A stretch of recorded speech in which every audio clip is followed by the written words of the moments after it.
اسی طرح سے قرآن حکیم سے یہ ثابت ہے کہ بالکل ابتدائی دور میں جو مکی دور ہے، بالکل اس کا ابتدائی زمانہ، سورہ نون کے آخر میں جو مذکور ہے کہ یہ کوشش کی گئی تھی کہ کچھ ایسے لوگوں کے ذریعے سے کہ جن کی قوت ارادی ان کی نگاہوں میں بہت مرتکز ہو جاتی ہے، یہ عملیات میں ایک خاص معاملہ یہ بھی ہوا کرتا تھا، اور اب بھی شاید کچھ لوگ یہ پریکٹس کرتے ہیں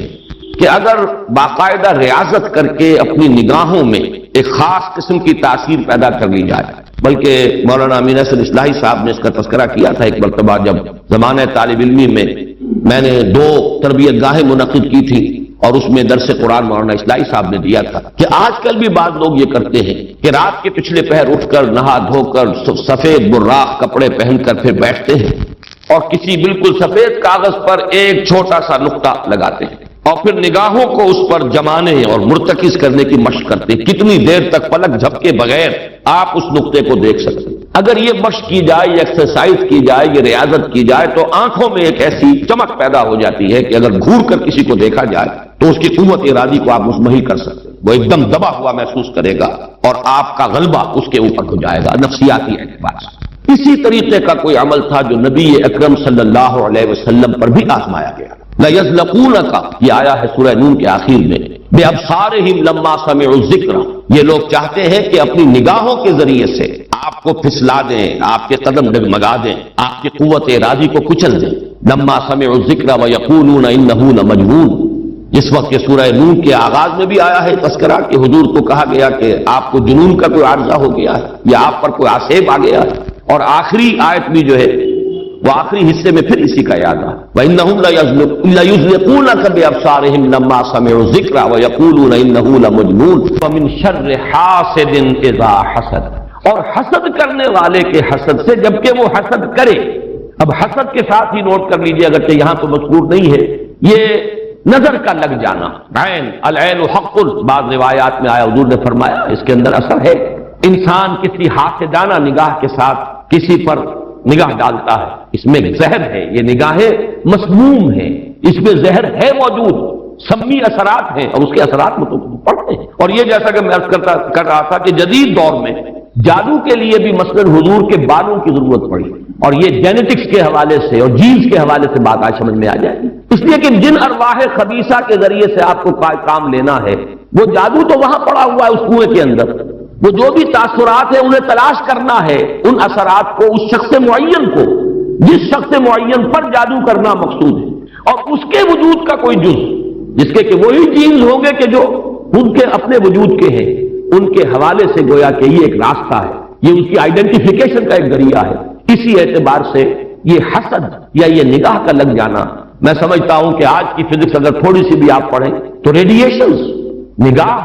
پار ہو جاتی ہے انسان کی، ایسی بھی تو ریز ہے نا، ایکس ریز کیا ہے آپ کے وجود میں سے گزر جاتی ہے، یہ ultraviolet infrared rays, یہ تمام کی تمام ایکس ریز یہ کیا ہے، وجود کو کھینچ کر گزرتی ہے، تبھی تو فلم کے اوپر اثر پڑتا ہے، جو فلم کے پیچھے لگی ہوئی اور آپ سامنے کھڑے ہوئے، آپ کی ہڈیاں علیحدہ نظر آ رہی ہیں اور گوشت جو ہے وہ علیحدہ نظر آ رہا ہے، یہ تمام چیزیں آج سمجھ میں آتی ہیں۔ اور وہ فوٹونز جن کا میں نے ابھی عرض کیا 1 ملین 5 دفعہ کہیے، 30 صفریں لگائیے ایک پر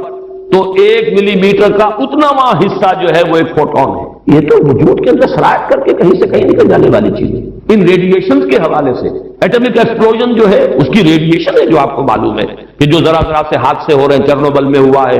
کہیں ہو گیا تھا بھوپال میں، اور اس کی پھر ریڈیشنز کے کیا کیا اثرات ہوئے وہ شے نظر تو نہیں آتی، غیر مرئی چیزیں۔ آج کی دنیا میں جب آپ ESP کو مان رہے ہیں، ایکسٹرا سینسری پرسیپشن، نہ آپ کے کانوں کے ذریعے سے آپ کو پرسیپشن حاصل ہوئی ہے، نہ آنکھوں کے ذریعے سے، آپ کے سینس آرگنز انوالوڈ ہی نہیں ہے، but you are having perception, extrasensory perception. اسی طریقے سے ٹیلیپیتھی ہو رہی ہے، ایک بات آپ اپنے دل کے اندر، اپنے ذہن کے اندر جماتے ہیں، مرتکز کرتے ہیں، اور جس شخص کے ساتھ آپ چاہتے ہیں رابطہ اس تک اس بات کو منتقل کر دیتے ہیں۔ یہ سب کچھ کیا ہے؟ اس کے بعد تو اس دور میں بھی اگر کوئی لوگ بات کریں من شر حاسد اذا حسد، اور عقد کے ساتھ اس کو جوڑا گیا ہے، ومن شر النفاثات فی العقد ومن شر حاسد اذا حسد، لیکن محض ردیف یا قافیہ یا فواصل کی رعایت سے قرآن میں کچھ نہیں ہے، وہ اس کا ایک فیکٹر، اس کا ایک عامل ہو سکتا ہے، لیکن محض اس کی بنا پر نہیں مانا جائے گا، تو تمہیں یقیناً کوئی اور حکمت ہے، اور وہ حکمت تقسیم کی گئی ہے۔ ہمارے مفسرین نے تو اس کو یوں بیان کیا ہے کہ ایک حسد وہ ہے کہ جو دل میں پیدا تو ہے، آدمی کے اندر ہے، لیکن یہ کہ وہ اس کو یعنی اس کو باقاعدہ کوئی ایک ہمت کے ساتھ اور اپنے ایک عزم کے ساتھ ارادے کے ساتھ بروئے کار نہیں لا رہا تو اس حسد کے اثرات نہیں ہوں گے، اس سے پناہ مانگنے کی ضرورت نہیں ہے۔ میں اس کو اس انداز میں تو میرا ذہن سے قبول نہیں کرتا، اس لیے کہ حسد اگر پوٹینشلی ہے اندر تو اس کے اثرات ہوں گے، وہ ریڈیشن تو ہوگی، چاہے اس کا ارادہ ہو چاہے نہ ہو، وہ کیفیات جو ہے وہ اس کے سانس سے، اس کی آنکھ سے، اس کے وجود سے، وہ اندر اگر زہر گھل گیا ہے تو اس کے وجود سے نکلنے والی ساری شعاعیں جو ہیں ان کے اندر وہ اثر موجود ہوگا، وہ مسموم ہوگی، زہر ان میں ملا ہوا ہوگا، اس کے اثرات ہوں گے۔ البتہ یہ کہ اس کے دو درجے ہم قائم کر سکتے ہیں، اور وہ یہ کہ ایک ہے غیر شعوری حسد، ابھی آپ کو اندازہ نہیں ہے، اندر ہی اندر کھچڑی پک رہی ہے، وہ اور بات ہے، لیکن جب یہ اس درجے کو پہنچ جائے کہ شعور کی سطح پر آ جائے، آپ کسی کی برائی چاہنے لگیں بالفعل،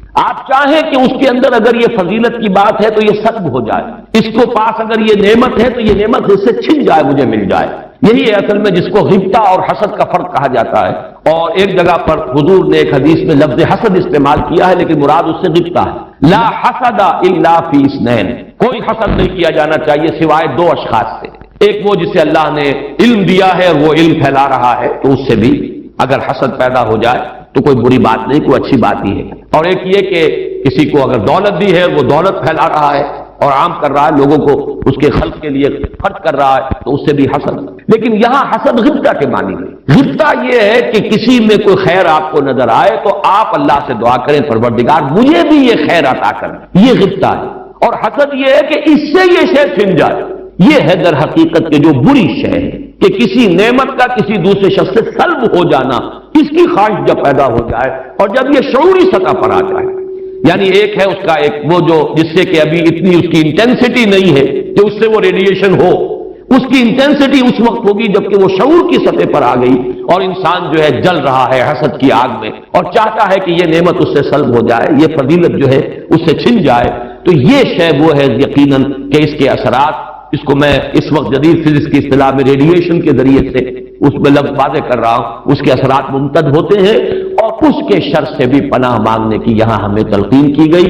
تلقین محمد الرسول اللہ صلی اللہ علیہ وسلم کو ہوئی اور آپ کی وساطت سے ہم سب کو ہو رہی ہے۔ قل اعوذ برب الفلق من شر ما خلق ومن شر غاسق اذا وقب ومن شر النفاثات في العقد ومن شر حاسد اذا حسد۔ میں جب بھی یہ سورت پڑھتا ہوں تو اگرچہ یہ کہیں مجھے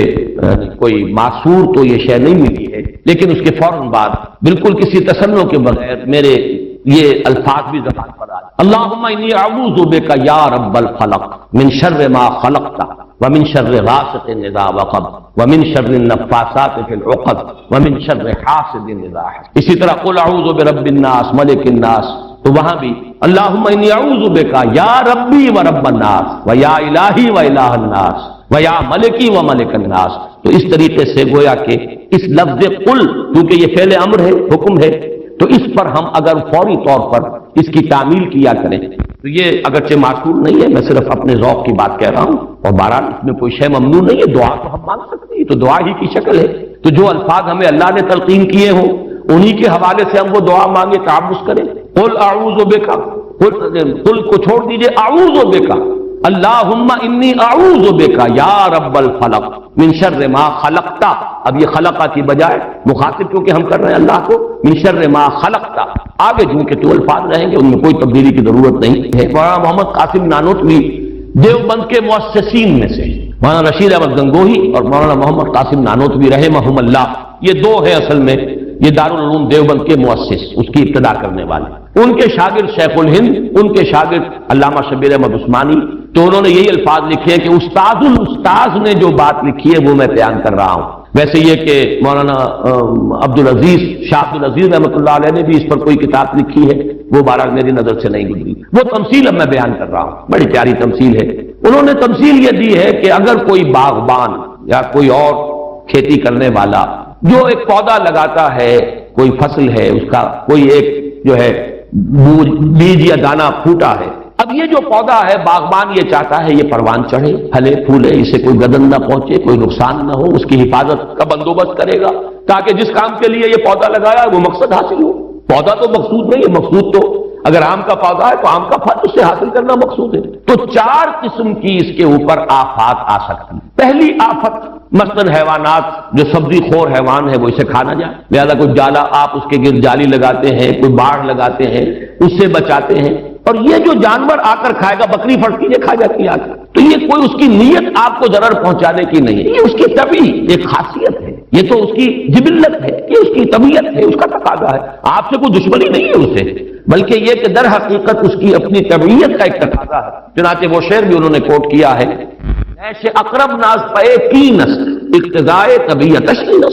بچھو جو ڈنک مارتا ہے تو یہ آپ سے کوئی دشمنی اسے نہیں ہے، یہ اس کی طبیعت کا، اس کی جو بھی جبلت ہے اس کا تقاضا ہے۔ سانپ کے بارے میں بھی آپ کو معلوم ہے کہ عام طور پر اگر اس کو آپ کوئی نقصان نہ پہنچائیں، پاؤں پڑتا ہے سانپ پر تو وہ ڈنک مارتا ہے اور ڈستا ہے، ورنہ عام طور پر وہ حملہ نہیں کرتا، یہ اس کے دفاع کا ایک جز ہے، اس کی خلقت کا ایک جز ہے۔ ایک خطرہ تو یہاں سے آیا، آپ نے باڑ لگا دی، آج کل جو ہے جالی لگا دی جاتی ہے لوہے کی۔ دوسرا یہ کہ اس پودے کو نشو و نما کے لیے جو چیزیں ضروری ہیں اس کی کوئی روک ہو جائے، مثلا اسے دھوپ چاہیے، کوئی ایسی چیز آڑے آ جائے کہ دھوپ کی تمازت اس تک پہنچے ہی نہ، کوئی شے ایسی شاید کہ اس کے اوپر کیے رہے، یا پانی اسے چاہیے، پانی کے سوتے خشک ہو جائے، یہ دوسری آفت ہے، پودا مرجھا جائے گا، کمڑا جائے گا، ختم ہو جائے گا۔ تیسری چیز یہ کہ اس پر کوئی پالا پڑ جائے، اوپر سے اولے پڑ جائیں، پالا پڑ گیا، یعنی اس کی جو حرارت غریزی ہے جس سے کہ اس کی یہ پورا وجود جو ہے وہ حرارت غریزی جو ہے وہ ختم ہو جائے، اس کے نتیجے میں بھی وہ پودا ختم ہو جائے۔ اور آخری شکل یہ ہے کہ کوئی دشمن ہے حاسد اور وہ آئے اسے اکھاڑ کے پھینک دے آپ کو نقصان پہنچانے کی نیت سے۔ یہ چار آفات ہیں جو اس پودے کے اوپر ممکنہ طور پر وارد ہو سکتے، یہی چار ہیں۔ قل اعوذ برب الفلق من شر ما خلق، یہ وہ خلقت میں جو شر مضمر ہے، وہ اس کے خلقت کا جز ہے۔ نیش اقرب ناس پے کی نسل اقتضائے طبیعت کی نسل، یہ تو اس کی طبیعت کا، خلقت کا، اس کا تقاضا ہے۔ دوسرا یہ ہے کہ وہ سورج ڈوب گیا، غروب ہو گیا، یا جیسے میں نے کہا تھا حیات معنوی یا حیات مادی کے لیے جو اسباب ضروری ہیں ان میں سے کسی کا سلسلہ منقطع ہو گیا، یہ ہے شر غاسق اذا وقب۔ تیسری چیز کہ جو در حقیقت جادو کے ذریعے سے ہوتی ہے کہ اندر آپ کے کوئی ایسی شے ہو گئی جس سے آپ کے طبائع اور قوائے طبیعہ جو ہے وہ کچھ شل ہو کر رہ جائے، یہ اندر سے حرارت غریزی جیسے اس پودے کی ختم ہو گئی، پالا پڑ گیا، جادو کا اثر یہی ہوتا ہے۔ یا تخبطہ الشیطان من المس جیسے آیا ہے کہ ایسی کیفیت ہو گئی کہ جیسے ہوا پورے طور پر بجا نہیں ہے، ہوا پورے طریقے سے قائم نہیں ہے، مجتمع نہیں ہے، تو یہ کیفیت جو ہے یہ ومن شر النفاثات فی العقد ومن شر حاسد اذا حسد، جیسے ایک دشمن نے آ کر دشمنی اور آپ کو گزن پہنچانے کے لیے، دشمنی نکالنے کے لیے پودے کو اکھاڑ کے پھینک دیا، ایسے ہی حاسد جو ہے وہ آپ۔ اسی طرح سے قرآن حکیم سے یہ ثابت ہے کہ بالکل ابتدائی دور میں جو مکی دور ہے، بالکل اس کا ابتدائی زمانہ، سورہ نون کے آخر میں جو مذکور ہے کہ یہ کوشش کی گئی تھی کہ کچھ ایسے لوگوں کے ذریعے سے کہ جن کی قوت ارادی ان کی نگاہوں میں بہت مرتکز ہو جاتی ہے، یہ عملیات میں ایک خاص معاملہ یہ بھی ہوا کرتا تھا، اور اب بھی شاید کچھ لوگ یہ پریکٹس کرتے ہیں کہ اگر باقاعدہ ریاضت کر کے اپنی نگاہوں میں ایک خاص قسم کی تاثیر پیدا کر لی جائے، بلکہ مولانا امین حسن اصلاحی صاحب نے اس کا تذکرہ کیا تھا ایک مرتبہ جب زمانہ طالب علمی میں نے 2 تربیت گاہیں منعقد کی تھی، اور اس میں درس قرآن مولانا اصلاحی صاحب نے دیا تھا کہ آج کل بھی بعض لوگ یہ کرتے ہیں کہ رات کے پچھلے پہر اٹھ کر نہا دھو کر سفید براق کپڑے پہن کر پھر بیٹھتے ہیں اور کسی بالکل سفید کاغذ پر ایک چھوٹا سا نقطہ لگاتے ہیں اور پھر نگاہوں کو اس پر جمانے اور مرتکز کرنے کی مشق کرتے ہیں، کتنی دیر تک پلک جھپکے بغیر آپ اس نقطے کو دیکھ سکتے ہیں۔ اگر یہ مشق کی جائے، یہ ایکسرسائز کی جائے، یہ ریاضت کی جائے تو آنکھوں میں ایک ایسی چمک پیدا ہو جاتی ہے کہ اگر گھور کر کسی کو دیکھا جائے تو اس کی قوت ارادی کو آپ مزمحل کر سکتے ہیں، وہ ایک دم دبا ہوا محسوس کرے گا اور آپ کا غلبہ اس کے اوپر ہو جائے گا نفسیاتی اعتبار سے۔ اسی طریقے کا کوئی عمل تھا جو نبی اکرم صلی اللہ علیہ وسلم پر بھی آزمایا گیا۔ لَيَزْلَقُونَكَ یہ آیا ہے سورہ نون کے آخر میں، بِأَبْصَارِهِمْ لَمَّا سَمِعُوا الذِّكْرَ، یہ لوگ چاہتے ہیں کہ اپنی نگاہوں کے ذریعے سے آپ کو پھسلا دیں، آپ کے قدم ڈگمگا دیں، آپ کی قوت ارادی کو کچل دیں۔ لَمَّا سَمِعُوا الذِّكْرَ وَيَقُولُونَ إِنَّهُ لَمَجْنُونٌ، جس وقت کہ سورہ نون کے آغاز میں بھی آیا ہے تذکرہ کہ حضور کو کہا گیا کہ آپ کو جنون کا کوئی عارضہ ہو گیا ہے یا آپ پر کوئی آسیب آ گیا ہے، اور آخری آیت بھی جو ہے وہ آخری حصے میں پھر اسی کا یاد ہے، وَإِنَّهُمْ لَيُزْلِقُونَكَ بِأَبْصَارِهِمْ لَمَّا سَمِعُوا الذِّكْرَ وَيَقُولُونَ إِنَّهُ لَمَجْنُونٌ وَمِنْ شَرِّ حَاسِدٍ إِذَا حَسَدَ، اور حسد کرنے والے کے حسد سے، جبکہ وہ حسد کرے، اب حسد کے ساتھ ہی نوٹ کر لیجیے، اگرچہ یہاں تو مذکور نہیں ہے، یہ نظر کا لگ جانا، عین العین حق، بعض روایات میں آیا حضور نے فرمایا اس کے اندر اثر ہے۔ انسان کسی حاسدانہ نگاہ کے ساتھ کسی پر نگاہ ڈالتا ہے، اس میں زہر ہے، یہ نگاہیں مسموم ہیں، اس میں زہر ہے موجود، سمی اثرات ہیں، اور اس کے اثرات میں تو پڑتے ہیں۔ اور یہ جیسا کہ میں عرض کر رہا تھا کہ جدید دور میں جادو کے لیے بھی مثلاً حضور کے بالوں کی ضرورت پڑی، اور یہ جینیٹکس کے حوالے سے اور جینز کے حوالے سے بات آج سمجھ میں آ جائے گی، اس لیے کہ جن ارواح خبیثہ کے ذریعے سے آپ کو کام لینا ہے، وہ جادو تو وہاں پڑا ہوا ہے اس کنویں کے اندر، وہ جو بھی تاثرات ہیں انہیں تلاش کرنا ہے، ان اثرات کو اس شخص معین کو، جس شخص معین پر جادو کرنا مقصود ہے، اور اس کے وجود کا کوئی جز جس کے کہ وہی جینز ہوں گے کہ جو ان کے اپنے وجود کے ہیں، ان کے حوالے سے گویا کہ یہ ایک راستہ ہے، یہ ان کی آئیڈینٹیفیکیشن کا ایک ذریعہ ہے۔ اسی اعتبار سے یہ حسد یا یہ نگاہ کا لگ جانا، میں سمجھتا ہوں کہ آج کی فزکس اگر تھوڑی سی بھی آپ پڑھیں تو ریڈیشنز نگاہ پار ہو جاتی ہے انسان کی، ایسی بھی تو ریز ہے نا، ایکس ریز کیا ہے آپ کے وجود میں سے گزر جاتی ہے، یہ ultraviolet infrared rays, یہ تمام کی تمام ایکس ریز، یہ کیا ہے، وجود کو کھینچ کر گزرتی ہے، تبھی تو فلم کے اوپر اثر پڑتا ہے، جو فلم کے پیچھے لگی ہوئی اور آپ سامنے کھڑے ہوئے، آپ کی ہڈیاں علیحدہ نظر آ رہی ہیں اور گوشت جو ہے وہ علیحدہ نظر آ رہا ہے، یہ تمام چیزیں آج سمجھ میں آتی ہیں۔ اور وہ فوٹونز جن کا میں نے ابھی عرض کیا، 1 ملین 5 دفعہ کہیے، 30 صفریں لگائیے ایک پر، تو 1 ملی میٹر کا اتناواں حصہ جو ہے وہ ایک فوٹون ہے، یہ تو وجود کے اندر سرایت کر کے کہیں سے کہیں نکل جانے والی چیز ہے۔ ان ریڈیشنز کے حوالے سے ایٹمک ایکسپلوژن جو ہے اس کی ریڈیشن ہے، جو آپ کو معلوم ہے کہ جو ذرا ذرا سے حادثے ہو رہے ہیں، چرنوبل میں ہوا ہے، کہیں ہو گیا تھا بھوپال میں، اور اس کی پھر ریڈیشنز کے کیا کیا اثرات ہوئے، وہ شے نظر تو نہیں آتی، غیر مرئی چیزیں۔ آج کی دنیا میں جب آپ ESP کو مان رہے ہیں، ایکسٹرا سینسری پرسیپشن، نہ آپ کے کانوں کے ذریعے سے آپ کو پرسیپشن حاصل ہوئی ہے، نہ آنکھوں کے ذریعے سے، آپ کے سینس آرگنز انوالوڈ ہی نہیں ہے، but you are having perception, extrasensory perception. اسی طریقے سے ٹیلیپیتھی ہو رہی ہے، ایک بات آپ اپنے دل کے اندر، اپنے ذہن کے اندر جماتے ہیں، مرتکز کرتے ہیں، اور جس شخص کے ساتھ آپ چاہتے ہیں رابطہ، اس تک اس بات کو منتقل کر دیتے ہیں۔ یہ سب کچھ کیا ہے؟ اس کے بعد تو اس دور میں بھی اگر کوئی لوگ بات کریں، من شر حاسد اذا حسد، اور عقد کے ساتھ اس کو جوڑا گیا ہے، ومن شر النفاثات فی العقد ومن شر حاسد اذا حسد، لیکن محض ردیف یا قافیہ یا فواصل کی رعایت سے قرآن میں کچھ نہیں ہے، وہ اس کا ایک فیکٹر، اس کا ایک عامل ہو سکتا ہے، لیکن محض اس کی بنا پر نہیں مانا جائے گا، تو اس میں یقیناً کوئی اور حکمت ہے، اور وہ حکمت تقسیم کی گئی ہے۔ ہمارے مفسرین نے تو اس کو یوں بیان کیا ہے کہ ایک حسد وہ ہے کہ جو دل میں پیدا تو ہے، آدمی کے اندر ہے، لیکن یہ کہ وہ اس کو یعنی اس کو باقاعدہ کوئی ایک ہمت کے ساتھ اور اپنے ایک عزم کے ساتھ، ارادے کے ساتھ بروئے کار نہیں لا رہا، تو اس حسد کے اثرات نہیں ہیں، اس سے پناہ ماننے کی ضرورت نہیں ہے۔ میں اس کو اس انداز میں تو میرا ذہن سے قبول نہیں کرتا، اس لیے کہ حسد اگر پوٹینشلی ہے اندر تو اس کے اثرات ہوں گے، وہ ریڈیشن تو ہوگی، چاہے اس کا ارادہ ہو چاہے نہ ہو، وہ کیفیات جو ہے وہ اس کے سانس سے، اس کی آنکھ سے، اس کے وجود سے، وہ اندر اگر زہر گھل گیا ہے تو اس کے وجود سے نکلنے والی ساری شعاعیں جو ہیں ان کے اندر وہ اثر موجود ہوگا، وہ مسموم ہوگی، زہر ان میں ملا ہوا ہوگا، اس کے اثرات ہوں گے۔ البتہ یہ کہ اس کے 2 درجے ہم قائم کر سکتے ہیں، اور وہ یہ کہ ایک ہے غیر شعوری حسد، ابھی آپ کو اندازہ نہیں ہے، اندر ہی اندر کھچڑی پک رہی ہے، وہ اور بات ہے، لیکن جب یہ اس درجے کو پہنچ جائے کہ شعور کی سطح پر آ جائے، آپ کسی کی برائی چاہنے لگیں بالفعل، آپ چاہیں کہ اس کے اندر اگر یہ فضیلت کی بات ہے تو یہ سلب ہو جائے، اس کو پاس اگر یہ نعمت ہے تو یہ نعمت اس سے چھن جائے، مجھے مل جائے، یہی ہے اصل میں جس کو غبطہ اور حسد کا فرق کہا جاتا ہے۔ اور ایک جگہ پر حضور نے ایک حدیث میں لفظ حسد استعمال کیا ہے، لیکن مراد اس سے غبطہ ہے، لا حسد الا فی اثنین، کوئی حسد نہیں کیا جانا چاہیے سوائے 2 اشخاص سے، ایک وہ جسے اللہ نے علم دیا ہے اور وہ علم پھیلا رہا ہے تو اس سے بھی اگر حسد پیدا ہو جائے تو کوئی بری بات نہیں، کوئی اچھی بات ہی ہے، اور ایک یہ کہ کسی کو اگر دولت دی ہے، وہ دولت پھیلا رہا ہے اور عام کر رہا ہے، لوگوں کو اس کے خلق کے لیے خرچ کر رہا ہے تو اس سے بھی حسد۔ لیکن یہاں حسد غبطہ کے معنی میں، غبطہ یہ ہے کہ کسی میں کوئی خیر آپ کو نظر آئے تو آپ اللہ سے دعا کریں، پروردگار مجھے بھی یہ خیر عطا کر، یہ غبطہ ہے، اور حسد یہ ہے کہ اس سے یہ شے چھن جائے، یہ ہے در حقیقت کے جو بری شے ہے کہ کسی نعمت کا کسی دوسرے شخص سے سلب ہو جانا، اس کی خواہش جب پیدا ہو جائے اور جب یہ شعوری سطح پر آ جائے، یعنی ایک ہے اس کا ایک وہ جو جس سے کہ ابھی اتنی اس کی انٹینسٹی نہیں ہے کہ اس سے وہ ریڈیشن ہو،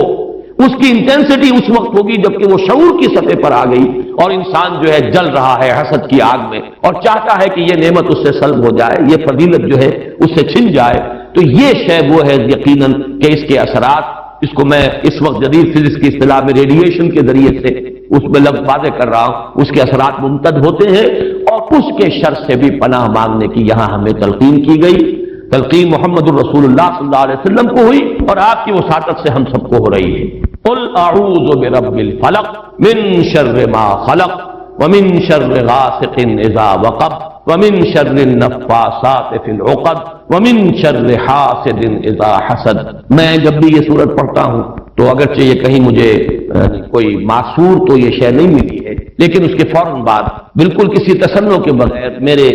یہ الفاظ بھی زبان پر آئے. اللہم انی اعوذ بک یا رب الفلق من شر ما خلقت ومن شر غاسق اذا وقب ومن شر النفاثات في العقد ومن شر حاسد اذا حسد. اسی طرح قل اعوذ برب الناس ملک الناس، تو وہاں بھی اللہم انی اعوذ بک یا ربی و رب الناس و یا الہی و الہ الناس و یا ملکی و ملک الناس. تو اس طریقے سے گویا کہ اس لفظ قل، کیونکہ یہ فعل امر ہے، حکم ہے، تو اس پر ہم اگر فوری طور پر اس کی تعمیل کیا کریں تو یہ اگرچہ معقول نہیں ہے، میں صرف اپنے ذوق کی بات کہہ رہا ہوں اور بہرحال اس میں کوئی شے ممنوع نہیں ہے. دعا تو ہم مانگ سکتے ہیں، تو دعا ہی کی شکل ہے. تو جو الفاظ ہمیں اللہ نے تلقین کیے ہوں انہی کے حوالے سے ہم وہ دعا مانگے، تعوذ کریں. قل اعوذ بک،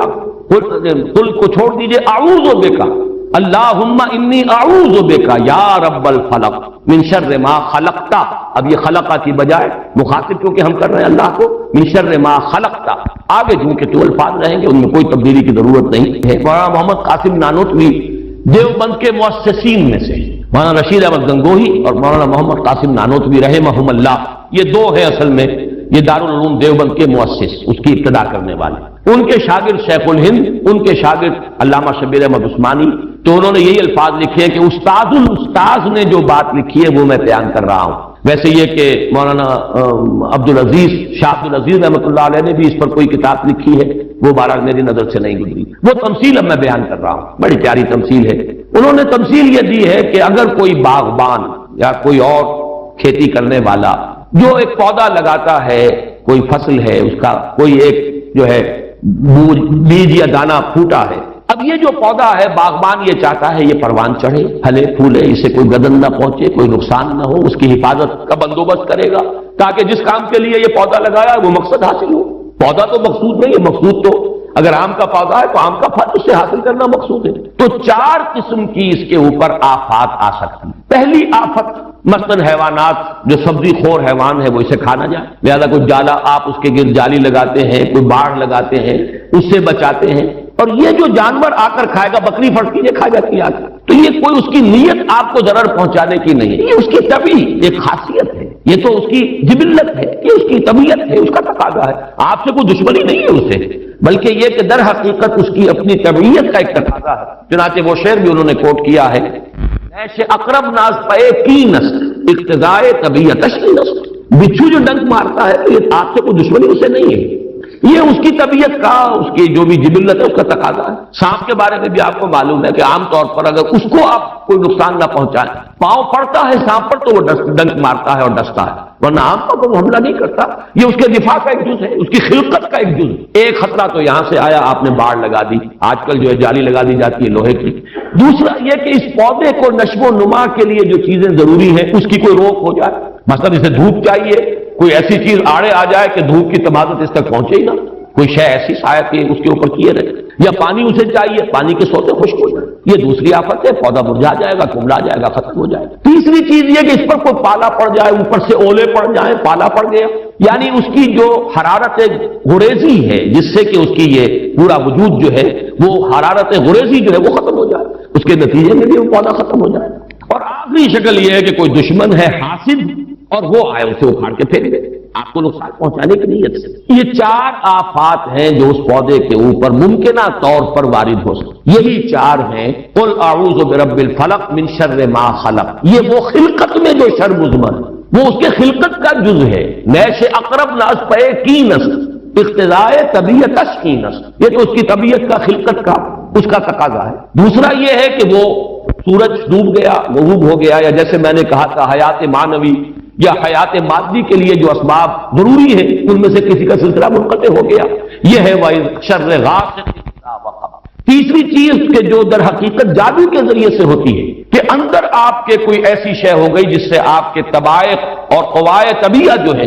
وہ کچھ شل ہو کر رہ جائے، یہ اندر سے حرارت غریزی جیسے اس پودے کی ختم ہو گئی، پالا پڑ گیا۔ جادو کا اثر یہی ہوتا ہے، یتخبطہ الشیطان من المس جیسے آیا ہے کہ ایسی کیفیت ہو گئی کہ جیسے حواس پورے طور پر بجا نہیں ہے، حواس پورے طریقے سے قائم نہیں ہے، مجتمع نہیں ہے، تو یہ کیفیت جو ہے یہ وَمِن شَرِّ